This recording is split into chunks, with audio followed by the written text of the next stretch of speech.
ngobrol penuh inspirasi. Nah, kali ini kita kedatangan sosok tamu yaitu dosen ilmu komunikasi yang terkenal humble. Metode pengajarannya yang efektif dan interaktif pastinya, Evon. Betul, langsung aja nggak sih Fik? Kita Tanpa lama-lama aja biar kita panggil, ini dia Pak Denu. Halo guys. Halo guys. Gimana kabarnya? Salah Pak. Nggak ada tandanya. Oh iya Pak. Oke. Apa kabar Pak? Luar biasa. sangat padat ya Pak hari ini. Padat tadi Pak. Lumayan padat. Karena ada jadwal pajak tebing sebetulnya. Enggak. Hari ini ngajar ada UTS. Kebetulan ada mata kuliah management event. UTS baru selesai karena ada janji gas langsung ke sini. Gitu. Jadi makasih banget Pak ya sudah nyempatin hadir di podcast kami kali ini. Sama-sama, saya juga terima kasih ke teman-teman. Saya udah diundang nih di ngopi gitu ya. Ya, seru banget loh ini, saya ngikutin juga gitu kayak ya sabar, diundang nih gitu. Kedepannya tanpa lama-lama gitu Pak, kita mulai aja Pak ya. Siap. Oke, gini Pak, jadi kan kita ini sepakat loh Pak, kalau Bapak itu merupakan dosen yang humble, yang dekat benar. dengan mahasiswa-mahasiswinya. Harus nggak? Oh enggak. Setiap angkatan Pak, dari angkatan 20 dan selanjutnya. Nah gini, kami mau nanya nih, gimana sih Pak ada kunci atau cara mengajar yang efektif agar semua mahasiswa itu senang ngikutin pembelajaran di kelas? Tipsnya gitu loh Pak. Oke. Jadi kalau saya pribadi gitu ya, saya selalu tekankan dosen-dosen kita itu bias banget, masing-masing punya expertise masing-masing, Punya dan kelebihan masing-masing. setiap dosen itu punya gaya ngajar yang beda-beda, seru Iya sih, gitu Pak, ya. yang unik. Mungkin kalau gaya ngajar saya dinilai lo ini segala macam, terima kasih sekali gitu ya. Dan kalau dibilang saya humble, aduh tersanjung banget nih, saya terbang nih. Nah, saya tuh nggak kuat, keberatan gitu.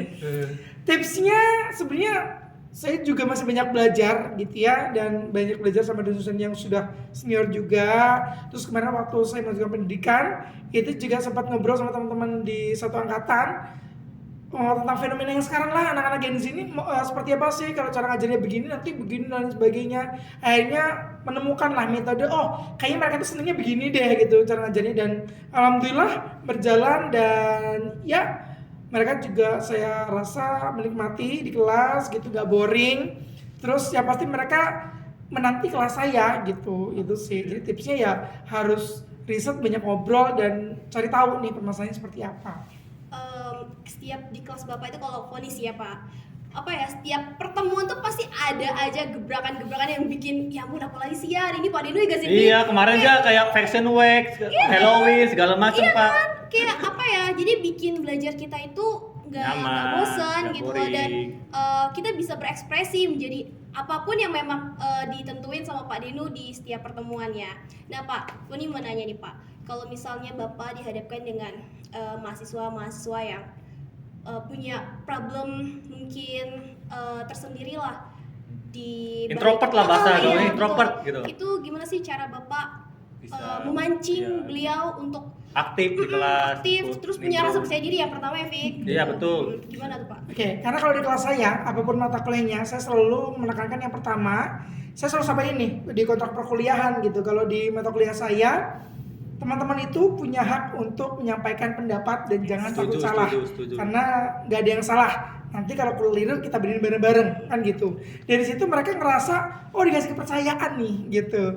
Jadi mereka akhirnya berani nih.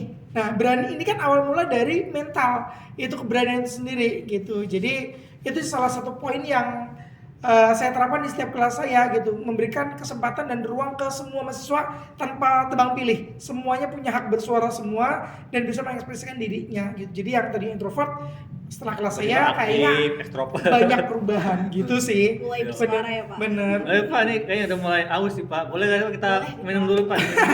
Dari tadi datang tadinya ngeliatin kayak dulu. kopi gitu. Cuma gak enak kan. Boleh Pak, Boleh, Pak. dulu deh. Cheers dulu Pak. Oh, cheers. Oh, takut Boleh. Pak. Ini gak ada apanya dari sini. Aman Pak ini, Oke. aman. Nah, Kalau orang lapor gitu, harus gitu, mantap gitu ya. oke Pak, selanjutnya nih Pak, saya mau nanya Pak. Boleh. Gimana sih Pak ngebatasin batas profesional dan dengan mahasiswa tuh Pak. Kadang-kadang kalau kita terlalu dekat dengan dosen, kadang-kadang sih dalam tanda kutip tuh kita sedikit berlebihan atau Iya. kurang ajar dalam tanda kutip. Nah, Lewat Bapak itu jalurnya. gimana? Oke, Bapak dari juga- awal saya selalu memberi batasan ke teman-teman. Saya nyebutnya kalau maksud saya teman-teman. Kan kita bestie ya kayak seumuran gitu. Is. Di kontrak perkuliahan awal saya selalu sampaikan asas dari kelas kita adalah saling menghargai dan saling menghormati. Gitu. Jadi mau baik saya sebagai dosen ataupun kalian sebagai mahasiswa. Dan kita menghargai satu sama lain gitu. Ketika kita di dalam kelas, forum kelas nih gitu. Jadi ada batasan-batasannya. Ketika di luar mungkin kalian boleh kok manggil saya kakak, emas dan lain sebagainya gitu ketika di luar kelas, tapi ketika di dalam kelas konteksnya sudah berbeda. Jadi saya juga mengajarkan ke teman-teman bahwa situasional gitu bisa menjadi diri kalian di mana tempat kalian berada, dan itu selalu saya ingatkan gitu ke teman-teman semuanya. Gitu sih kalau dari saya gitu. Oke Pak, tips pesan sedikit untuk mahasiswa yang mungkin nonton di podcast kita ini Pak. Apalagi yang introvert tuh Pak, pesan-pesan mungkin. Boleh deh. Oke, pesannya kalau punya asam lambung jangan ngopi. Enggak. Oke, jadi pesannya adalah teman-teman gini, setiap dosen itu punya cara mengajar yang berbeda-beda dan punya metode masing-masing. Setiap dosen juga gaya berbicara, gaya mengajarnya juga berbeda-beda. Jadi hormati setiap dosen, jangan pernah banding-bandingkan. Kalaupun kalian merasa dosen A ini cara ngajarnya lebih seru, ya sudah gitu. Jangan nggak perlu membanding-bandingkan, dan percayalah setiap dosen itu punya caranya masing-masing. Kalian hanya perlu mengikuti, terbiasa, dan nikmati prosesnya. Gitu aja. Jadi kita semua saling dukung, saling support. Setiap dosen itu pasti pengennya mahasiswanya juga menyukai semuanya, ya cara ngajarnya gitu, kepribadian dan lain sebagainya. Dan to be humble, selalu menjadi orang yang smile gitu ya. Ingat, senyum ini adalah bibit yang manis. 3S. Penting banget gitu, senyum itu penting banget sih. Gitu sih kalau dari saya.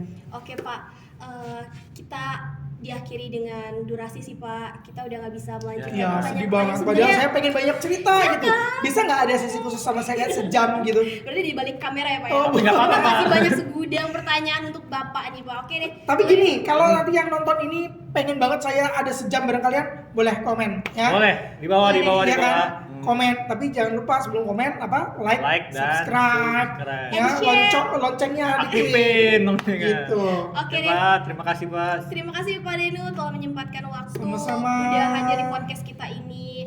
Semoga narasumber kita yang spesial kali ini Ilmunya juga dapat- bisa dapat kita bermanfaat cerna untuk dengan kita baik. semua. Oke deh, kita tutup podcast kita pada episode kali ini. Sampai jumpa di next episode. See you. Yo, see you.